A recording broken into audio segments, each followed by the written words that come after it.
Oke, selamat datang anak-anak. Ya, gimana ST-nya kemarin? Susah? Nggak susah. Tapi banyak jebakan yang serbuat di ST kemarin. Jadi ada beberapa yang sepertinya kelihatannya mudah. Memang mudah, tapi kasih jebakan-jebakan karena kalian open book ya. Nah, bagi yang nilainya masih rendah, ya nanti kita remedial ya. Oke. Nah, selanjutnya kita menuju bab berikutnya, yaitu ada di bab 3. Kalian lihat di buku kalian di halaman 45 ya, yaitu tentang jaringan komputer. Nah, di sini kita akan mengenal macam-macam jaringan komputer itu. Ada banyak sekali macam-macamnya. Ada yang memakai jaringan kabel, ada yang memakai jaringan wireless, dan ada juga yang areanya juga bermacam-macam, dari yang skala kecil, menengah, dan besar, seperti internet ya. Oke, lanjut saja. Nah, ada standar kompetensinya. Di sini kita bisa memahami fungsi dan proses kerja dari tiap peralatan teknologi informasi dan komunikasi, sehingga di sini ada saling keterkaitan dan keterhubungannya. Nah, gitu. Kompetensinya adalah fungsi kerja dan cara kerja jaringan telekomunikasi ya. Oke, next. Nah, di sini kalian lihat di halaman 46 ada definisi jaringan komputernya. Nah, jaringan komputer itu adalah sebuah kumpulan teknologi komputer dan teknologi komunikasi. Ya, jadi tidak hanya komputer saja, tapi ada teknologi komunikasinya juga. Sehingga di sini ketika dia saling terhubung dalam satu kesatuan ya, maka dia akan bisa mengakses dari sumber daya yang ada di tiap perangkat ini.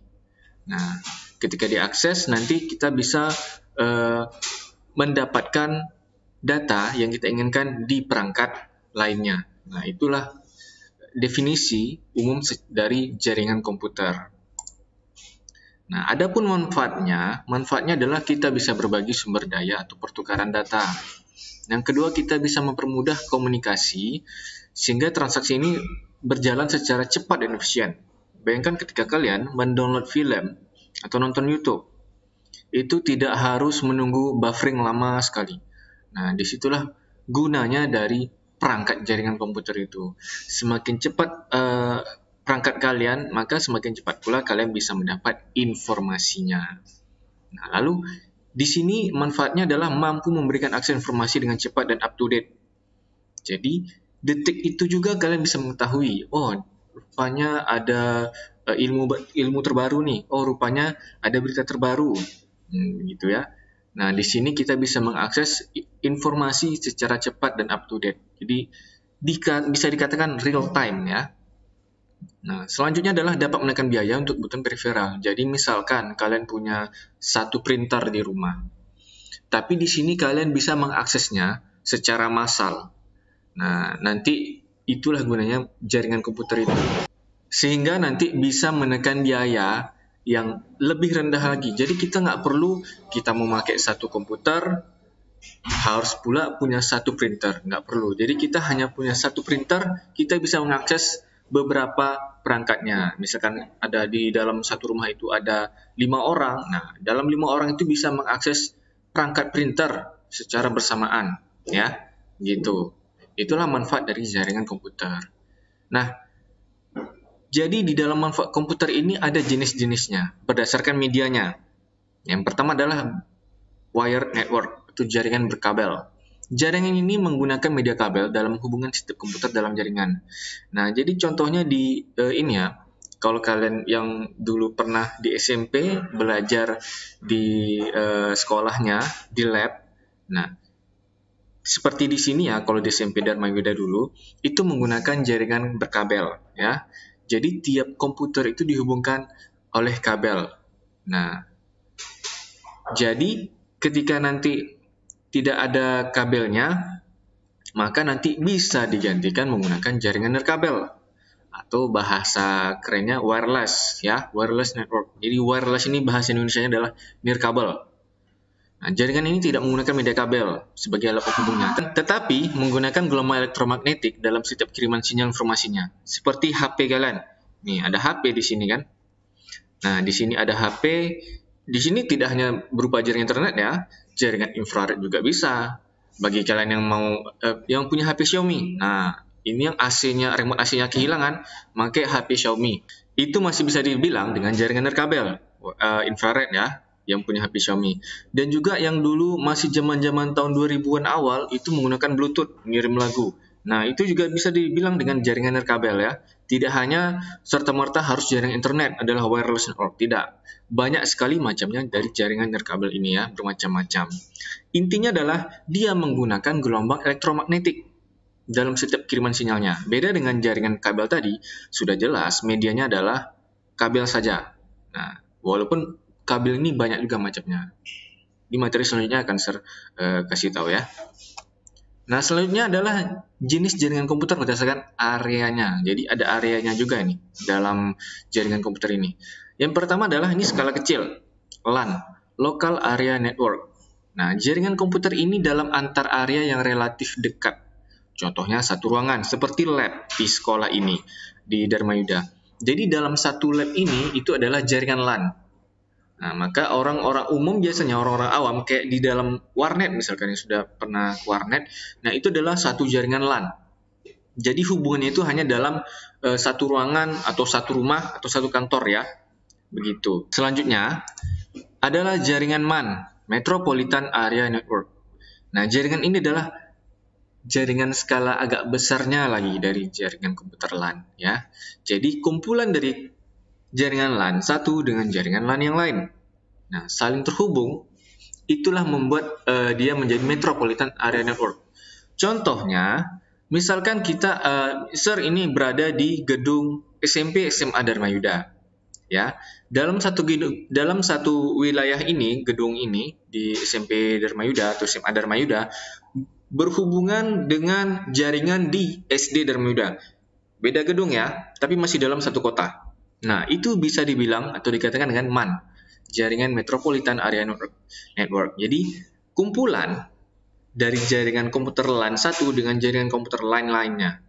Nah, dalam jangkauan yang lebih besar antar wilayah perkotaan. Ya, itu satu. Kalau dalam satu kota itu sudah dikatakan MAN. Ya, beda wilayah dari SMP SMA Dharma Yuda dengan SD Dharma Yuda itu sudah berbeda ya wilayahnya. Nah, itu dibilang dengan jaringan MAN, Metropolitan Area Network. Oke, selanjutnya ini yang lebih skala besar lagi, Wide Area Network, jaringan komputer antar wilayah perkotaan. Ini bukan wilayah perkotaan lagi ya, tetapi wilayah negara, lebih besar lagi dah. Nah, di sini dalam jangkauan lebih besar lagi. Misalkan dari Pekanbaru ke Singapura, nah itu sudah dibilang dengan jaringan WAN. Nah, bisa dikatakan WAN ini adalah jaringan internet. Nah, ini yang menghubungkannya dari LAN, MAN, WAN. Jadi bertingkat jaringannya. Semakin besar jaringannya, maka resource atau sumber dayanya juga semakin besar. Karena dia menampung banyak sekali perangkat komputer dan telekomunikasi, begitu. Nah, ini adalah jaringan komputer antar wilayah berdasarkan areanya ya. Ada yang tadi berdasarkan ruangan atau dalam satu wilayah, ada yang dalam beberapa wilayah, seperti MAN tadi, dalam satu kota, beberapa kota, itu masih dikatakan MAN. Tapi sudah beda provinsi, apalagi beda pulau, nah itu bisa dikatakan dengan jaringan WAN, Wide Area Network. Oke, selanjutnya, di sini kita akan memahami tipe dan struktur dari jaringan. Nah, ini berdasarkan topologi. Topologi itu apa, Sir? Adalah bentuk koneksi ya, bentuk koneksi komputer dan cara berkomunikasi antar komputer dalam jaringan. Jadi, tidak hanya kita saja yang punya bentuk-bentuk dalam komunikasi, sesama teman kita itu kan punya berbeda-beda cara berkomunikasinya. Nah, sama juga dengan komputer. Jadi, mereka berkomunikasi pun punya cara-cara sendirinya. Bentuk-bentuknya beda-beda, nggak sama. Yang pertama adalah bus. Bus ini adalah koneksi antar komputer melalui bus. Ini bisa dikatakan dia menggunakan kabel koaksial. Ini model lama. Jadi keuntungannya apa? Keuntungannya adalah hemat kabel, ya, layout kabel yang sederhana, lalu mudah dikembangkan, jadi bisa diperbesar jaringannya. Cuman, yang namanya keuntungan pasti ada kerugiannya. Yang pertama, kita susah sekali mendeteksi ketika ada kesalahan dalam satu jaringan ini, di jaringan bus ini. Yang kedua, kepadatan lalu lintasnya sangat tinggi. Jadi ketika kita mau mengirim satu file ke komputer yang lainnya, sementara di komputer lainnya ngirim satu file juga ke komputer lainnya. Nah, makin banyak akses jaringan ini, akses sumber daya ini, maka semakin padat. Nah, inilah kerugian dari tipe topologi jaringan dari bus ini ya. Lalu ketika salah satu klien rusak, jaringannya tidak berfungsi. Jadi ketika kita memakai bus ini, jangan sampai ada satu pun klien yang rusak. Kalian bisa lihat ya, klien ini, nah seperti di gambar, ada klien, ada server. Nah ini ya, nanti akan saya jelaskan apa itu klien, apa itu server. Selanjutnya, ketika kita mau membuat jaringan yang agak jauh, diperlukan repeater. Jadi ada satu perangkat lagi untuk merepeat, misalkan datanya dikirim file Microsoft Word, jadi harus di-repeat lagi jaringannya, supaya tersampaikan ke jaringan yang agak jauh tadi itu. Ketika kita hanya memakai satu kabel, itu jaringan jangkauannya terbatas. Jadi harus ada perangkat lagi yang lainnya, yang namanya repeater. Ya. Selanjutnya adalah tipe topologi dari token ring. Nah, topologi ring ini, token ring ini, caranya adalah menghubungkan komputer sehingga berbentuk ring, lingkaran ya. Nah, jadi setiap simpul ini mempunyai tingkatan yang sama. Jadi tidak ada yang namanya server dan klien, tidak ada. Sama semua. Nah, jaringan ini disebut loop, dapat dikirimkan ke setiap simpul dan setiap informasi yang diterima. Simpul ini diperiksa alamatnya, apakah data itu untuknya atau bukan. Jadi ini ribetnya. Ketika kita ingin mengirim suatu file, misalkan dari sini ya, dari komputer sini, ngirim file ingin ke sini.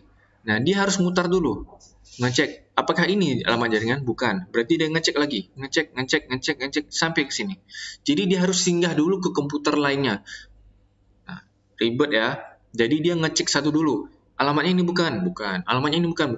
Keuntungan dari topologi star ini adalah dia paling fleksibel. Ketika kita mau membuka satu jaringan baru, ini lebih mudah. Yang kedua, pemasangan atau perubahan stasiunnya sangat mudah dan tidak mengganggu bagian jaringan lain. Jadi, kita tidak mengganggu jaringan lain ketika kita mau membuat satu jaringan yang baru. Nah, lalu kontrolnya terpusat, yaitu hanya satu, adalah si server itu sendiri. Nah, lalu kemudahan deteksi ketika ada kerusakan atau kesalahan. Jadi, kita ketahuan nih, mana yang rusak, di komputer mana langsung ketahuan. Oh, di komputer ini rupanya. Nah, itu kemudahan dari topologi star. Selanjutnya adalah topologi tree. Topologi tree ini adalah jaringannya bentuk pohon, seperti bahasa Inggrisnya tree, pohon. Nah, ini maksudnya adalah jaringannya bertingkat atau hierarki. Ini bisa dibilang, kalau kalian lihat, ini gabungan dari bus sama dengan star ya. Kalian bisa lihat di sini. Jadi di sini ada satu kabel besar, kabel tulang belakangnya ini kabel backbone ya, bahasa Inggrisnya kabel backbone. Ini maksudnya adalah kabel utamanya. Nah, di sini adalah kabel starnya ini, jaringannya ini, kabel jaringannya. Nah, keuntungannya adalah mudah dalam instalasi dan pemeliharaan ya. Seperti saya bilang tadi, kalau star ini kan mudah dipelihara, mudah digunakan, installnya pun mudah pemasangannya. Karena tree ini adalah kombinasi dari jaringan bus dan star. Nah, tapi kalau terjadi gangguan kabel pusat, maka seluruh jaringan dalam workstation akan terganggu. Contohnya, ini contoh ya, ada kejadian kemarin kan ketika kantor IndiHome terbakar. Satu Pekanbaru, malah satu provinsi di Riau ini nggak bisa akses akses internet. Nah, inilah dia kerugian dari tipe topologi tree ini. Ketika satu kabel utamanya rusak, ini kabel. Tapi kemarin yang di IndiHome juga termasuk kabel ya, servernya dan kabelnya juga termasuk itu, mengalirkan datanya. Rusak, ya sudah, selamatlah kita, tidak bisa mengakses komputer, mati total ya. Terpaksa kita harus mengakses jaringan yang lain. Nah, itulah kerugian dari jaringan tree ini. Yang terakhir, topologi mesh. Nah, topologi ini dia menghubungkan satu komputer dengan satu komputer yang lainnya. Jadi saling terhubung. Nah, jadi ini kerugiannya adalah kurang ekonomis. Jadi kita harus membutuhkan banyak sekali kabel. Ini komputer berhubungan sini, sini, sini, sini, dan sini. Ya, jadi di sini tidak ada client dan server ya. Nah, begitu. Terima kasih, cukup padat ya materi kita. Kalau ada pertanyaan silakan hubungi Sir di WA bisa, di Zoom pun bisa, ataupun di Edmodo pun bisa, melalui message ya, jangan melalui komen. Nah, cukup sekian. Bagi yang belum kumpul tugas, mohon dikumpulkan. Ya, jangan sampai nggak kumpul. Oke, terima kasih. Bye.